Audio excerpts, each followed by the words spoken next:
Hey everybody, how's everybody doing today? Thank you for tuning into this video. I appreciate it, and please subscribe if you're not a subscriber.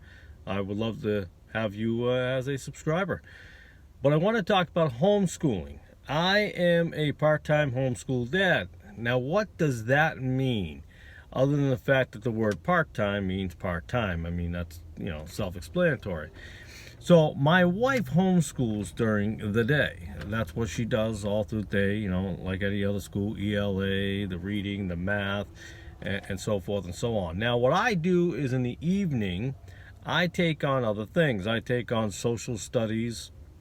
I will take on geography, history, also more things that are up my alley. So homeschooling, in my opinion, never stops. There's always an opportunity to homeschool.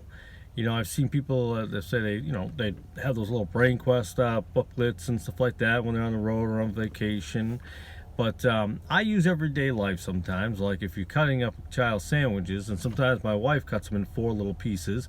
So, we go over the fractions. I have a 7-year-old and a 5-year-old. I also have a 15-year-old, and that's a different story. He's actually in high school, so he is from a previous marriage that clearly fell apart because I got remarried. And so we have the 15-year-old who is in high school. So at this point, it's I hate to say too late for homeschooling, but we've already gone that far. So that foundation is kind of missing. And I notice he's a little different than the younger ones because when you're exposed to different things, and I'll get into that in other videos. But the 2 younger ones are 7 and 5. I say 5. One's not 5 yet until November. I keep thinking 5 because we have them doing a kindergarten curriculum. And no, we don't force him to at 4. We do some work, and he likes doing it. He wants to do it, but he does it really on his own time. But so homeschooling during the day is what she does, just like going to school, all that good stuff. There are more breaks in between to play and regenerate, and you don't start at 6 o'clock in the morning. She starts at 10 o'clock in the morning, so it's I think it's better for the kids anyways to have brain power. So at nighttime, it's my turn. Unless I'm home during the daytime on weekdays or weekends or whatever. But my main purpose at nighttime is to go over it during the evening time. That way they're homeschooled all the time. And I don't think, in my opinion, with all due respect to guys who work 2 hours a day or 10 hours a day, if you're not going to homeschool your kids then and help out, you shouldn't have had kids. And I know it's a big decision to make, homeschooling, but as the world is happening around us, it's not a difficult decision anymore. And I get work schedules and stuff like that, and both people work during the day, and it becomes tougher. At that point, I say, let's homeschool at night then, double up on what they know.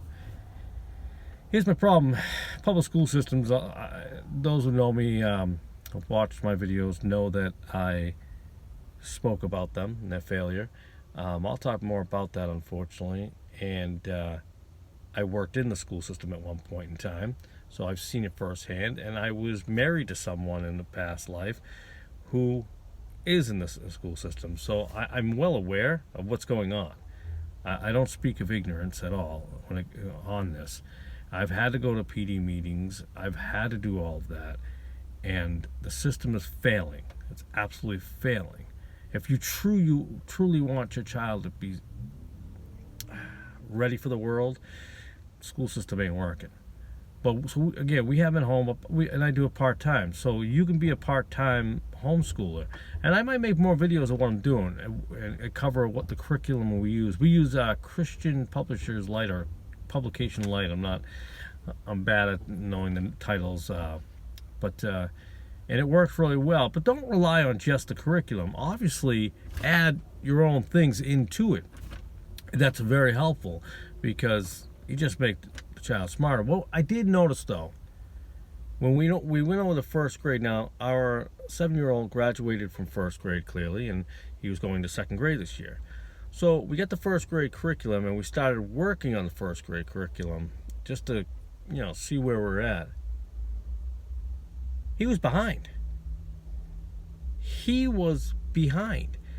Even though they would tell us how great he's doing great and awesome. What a wonderful kid. He's very polite.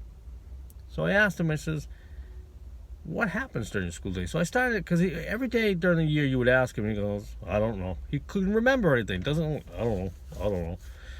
I'm like, okay. So we started talking about it, and he started saying that he doesn't really ask any questions if he doesn't know the answer. The teacher sometimes checks on him, see how he's doing. Sometimes they don't check on him. If you just say you're fine and they don't worry about it.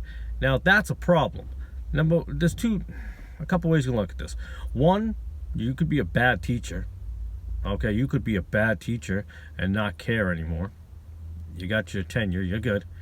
Secondly, too many kids for you to handle. Too many kids, 25 kids to one teacher. Sometimes that could be too much for that person.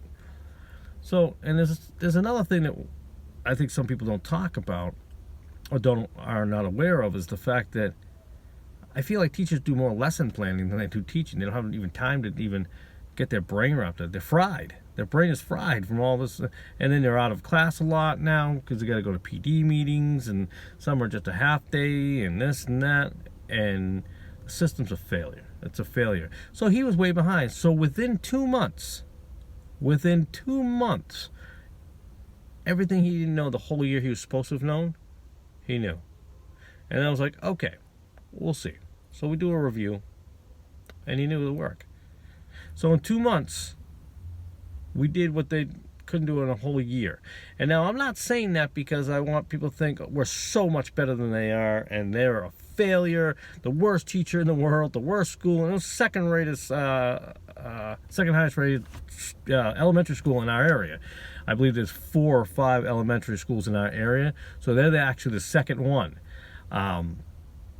So, pretty good school system, you would think, but apparently dropping the ball on that one. It's just another reason to homeschool your kid. If you can do it, do it. Now there are some some hoops to jump through in certain states. Certain states don't care. Texas is pretty lenient, real lenient. South Carolina is pretty lenient. Connecticut at the moment's got pretty decent levels. Regulations. They're trying to put more in.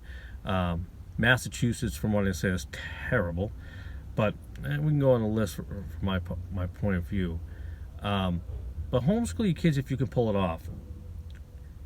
Don't ever think that you're not smart enough to do it. That's right. I'm using the word smart because my wife's from Boston. Spent a lot of time in Boston. Then she's Jersey. But do that. Just homeschool your kids. It's the absolutely best way you could possibly ever go in your entire life. You got this all day, every day. You know what I mean? You're selling yourself short. Did you graduate high school? If you did, I'm pretty sure you can do the second grade work. And you'll probably feed them better. You know what I mean? You'll spend more time with them. So, from my point of view as a homeschool dad and a part-time homeschool dad, and I know there's others out there, I have not reached out because I don't do it full-time. I do part-time, like I said, with my wife. But it's the only way to go. If you can do it, especially with what's going on in the world today, if you care about your children being forced into recognizing gender, they're children. They're children. Let them be children. You force that upon them. You're forcing your agendas upon them. I don't believe in yoga, and they want to put yoga in classes. I'm not saying you can't do yoga. Y'all want to do yoga, you go do yoga. I ain't going to walk up to you and go and criticize your yoga or your forward dog or whatever it is. I don't even know them all. I learned it off of watching TV. But all that kind of things. You want to believe in Buddha? You do what you got to do. Doesn't belong in with my child. Your job is to teach what is there. Especially at the younger ages in the alphabet, when you're pushing your religious beliefs, and people say you push your religious beliefs. I'm not pushing them in a classroom. I'm not pushing them like in a workplace. I'm not going to a daycare center and pushing religion. I'm not doing any of that. I do none of that. And we'll get into a lot of those things with the agenda being pushed just from my personal experience with the school system and having children who have gone through it or in it. So I made this video a bit longer. It could have been a lot longer, to be honest with you. But homeschool your kids. If you can do it, I'm telling you, and it's not expensive. It can be, don't get me wrong, there's some systems that are, whoa, out there. But I'm telling you right now, homeschool your kids if you can do it. It's the best way to go. Stop pumping your kids into you know what the school systems are? They're the version of the puppy mills that you hear about. They're just turning out kids with nothing. I'm just saying. I know I'm going to offend teachers out there, and I'm not blaming all the teachers. And don't. I should not hear from one single teacher. Okay, maybe not one single teacher, but I should not hear from a majority of teachers ever on this comment video that says that's not true, because then you must be in a beautiful, wealthy, great town. If not, you're a liar. I'm sorry, you're a liar, or you're deceiving yourself, because I've been in the system. I have been in the system. I have watched the system for 14 years total. 14 years total, and I've seen it. And I was involved with my nieces and nephews. I saw it then. So it's not new, it's just only getting worse. So again, homeschool. If you can do it, homeschool your kids if you can. That's my point of view. I appreciate that very much for you tuning in. God bless and have an awesome day.